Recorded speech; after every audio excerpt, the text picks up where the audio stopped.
Hi there, I'm Jenny Wally in the Leicester High School for Girls Food Studies department, and I'm going to share with you one of my very favourite Christmas recipes. It's a very short recipe, only got 6 ingredients, but it's Italian, and that seems particularly appropriate this year because we were planning to have the first ever Food Studies international trip to Italy. And we're very disappointed that we had to cancel that in April, obviously due to coronavirus. So here's my recipe for amaretti biscuits.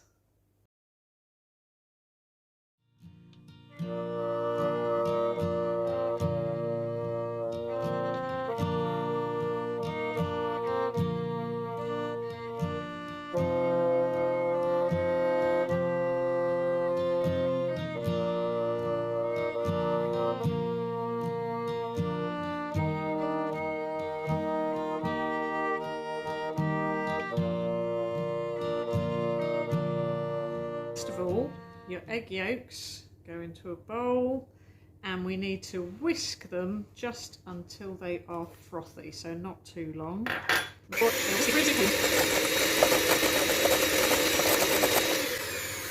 Just a few seconds. As I was saying, make sure your whisk is really super clean. Any trace of grease on the blades or in the bowl and your eggs will not froth up. We're going for a sort of a meringue texture to start off with.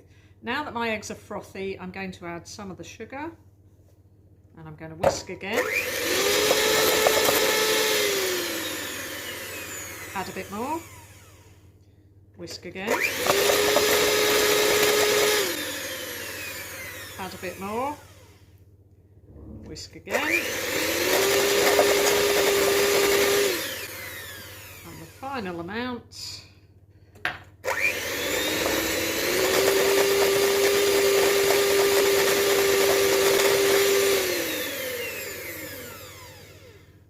To keep going until soft peaks form. This is not quite done yet because the peaks are just folding back to nothingness. Soft peaks means that they'll leave a trail, stick to the end of the whisk as you pull it out, and then the peaks will just droop over. Now don't underestimate this stage. It's taken me about 5 minutes of beating to reach this lovely glossy mixture where the ridges still stay in after you lift the whisk out. But once we've got to that stage, we can now move on to the next bit, which is now to mix in the rest of the ingredients. Those are the ground almonds, the honey.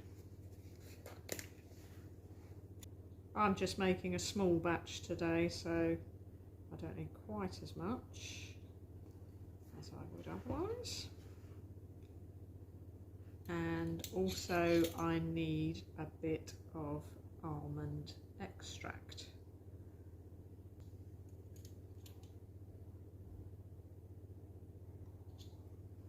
In it goes.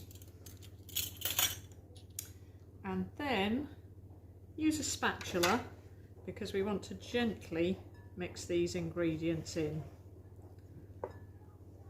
And gradually it will turn into something that's a little bit like marzipan. It's important not to over mix it because we don't want to lose the air in the mixture. So as gently as you can, just press the ingredients into one another.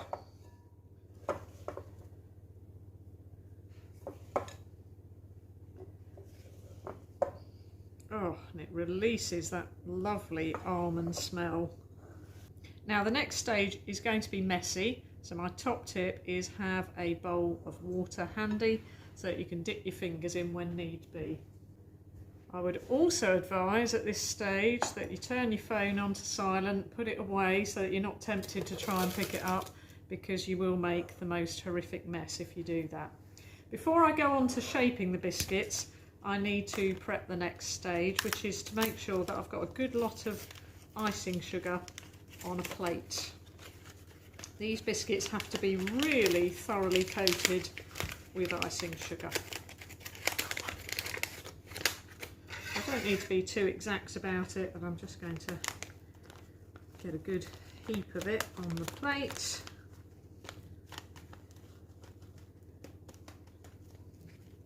Spread it out a little bit. Across my plate. Okay, so now I need to form this into small balls, and I'm actually going to use a teaspoon to help me judge the size of them so that they're the same uniform size. I'm going to wet my teaspoons, and that will help the mixture to not stick to them. Get a teaspoonful, no more than that, not even a generous teaspoon. Shape it into a ball shape and drop it onto the icing sugar. Wet your teaspoons, go back for another, drop it onto the icing sugar, go back for another, do the same. And constantly go back to wet your teaspoons, otherwise you just end up really super sticky. I'm just going to do 4 for the time being. Now, these need to be shaped. So I'm just going to very gently roll them around in the icing sugar. Flip them over and then roll them around to make them into a sort of a ball shape. I don't want to crush them. Don't want to damage them at all.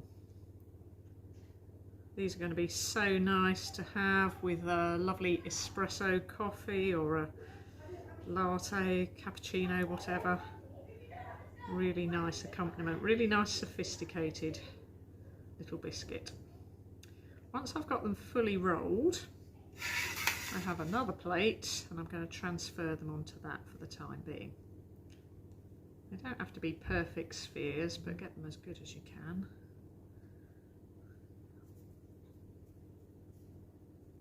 Go. And I'm then just going to repeat that procedure with the rest of the mixture.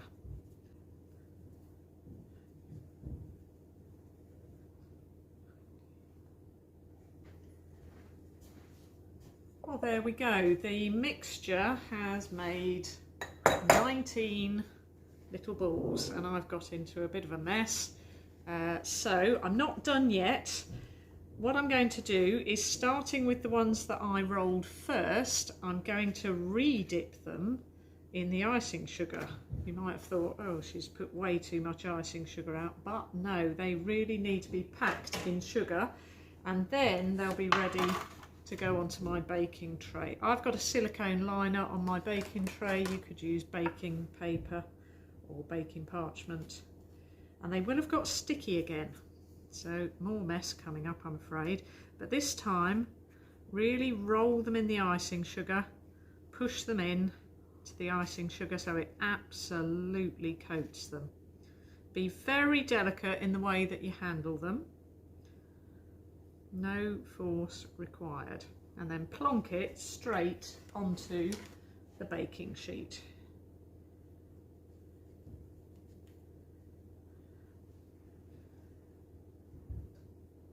So I'm just going to repeat this until I've finished re-rolling all of the biscuits. Again, they don't have to be perfectly spherical when they go on the baking sheet.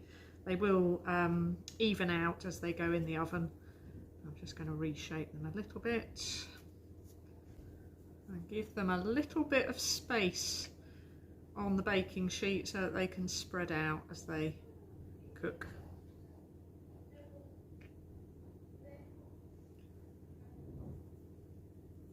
What you don't want is for them to nudge into each other in the oven. I would have been a bit more successful if I dusted that plate with a little bit of icing sugar as well. That would have stopped them sticking to the plate quite as much as they have. The first rolling of sugar kind of absorbs into the dough, and the second is what will stay on the surface.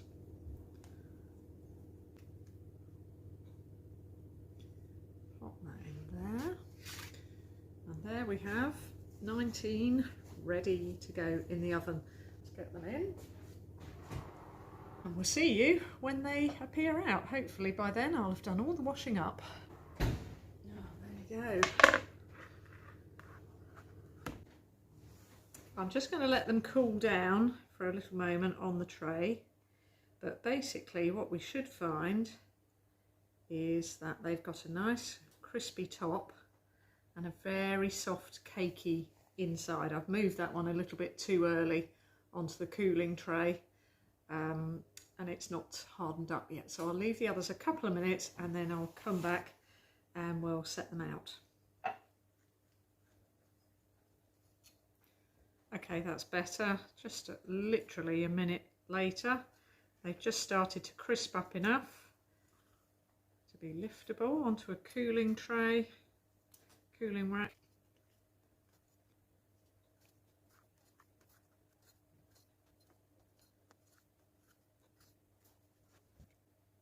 And this is literally a half a quantity of the recipe that you've got the instructions for on screen. So it makes a fair few little biscuits. They're not going to keep for very long, so it's probably best not to make a huge batch. But what I do every year is I make some for gifts. I had some feedback a couple of years ago. Somebody said it was the nicest thing that they had eaten all year. So I can't do better than that, I don't think. So in order to present these little biscuits as gifts, I simply get a pretty little cellophane bag.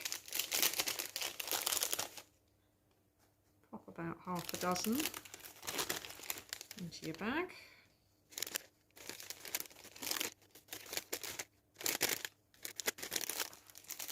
Find some pretty ribbon.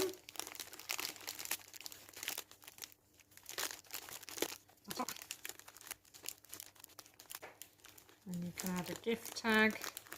Just make sure that you have a label that says this product contains almonds and egg white, so that nobody's in the dark about what ingredients are in there. Last year I sold quite a lot of these for charity. Got some really good funds raised through doing that. There we go. Little amaretti gift bag. Right, I think this one has got my name on it. Hope you have a very happy and peaceful Christmas. Happy Christmas, everybody.